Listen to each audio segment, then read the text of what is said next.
বাগডোগরার বিহার মোড়ে নিয়ন্ত্রণ হারিয়ে উল্টে গেল তরমুজ বোঝাই ট্রাক। যে যার মতো তরমুজ নিয়ে হাঁটা দিল বাড়ির উদ্দেশ্যে। অসহায় প্রশাসন। হাস্যকর ঘটনা হলেও এটাই বাস্তব। এদিন রাতে বাগডোগরার বিহার মোড়ে নিয়ন্ত্রণ হারিয়ে উল্টে যায় একটি তরমুজ বোঝাই ট্রাক। ঘটনায় ক্ষতি হয় একটি টোটোর। এরপর দীর্ঘক্ষণ যানজটের সৃষ্টি হয় ওই রাস্তায়। ঘটনার খবর পেয়ে ঘটনাস্থলে পৌঁছায় বাগডোগরা থানার পুলিশ ও ট্রাফিক পুলিশ। তারা পৌঁছে পরিস্থিতি নিয়ন্ত্রণে আনে। তবে পুলিশের সামনে দেখা গেল অনেকেই তরমুজ নিয়ে বাড়ির উদ্দেশ্যে রওনা দিতে। এই দৃশ্য দেখে হতবাক অনেকেই।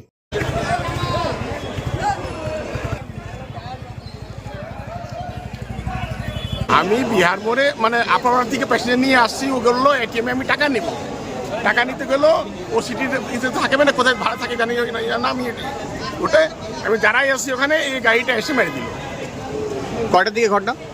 ওই তো এখন 10-15 মিনিট আগে। আপনার টোটো ছিল? আমি টোটোতে কি ক্ষয়ক্ষতি হয়েছে? অনেক ক্ষতি হয়েছে, ক্ষতি মানে দেখা যাচ্ছে তো ক্ষতি।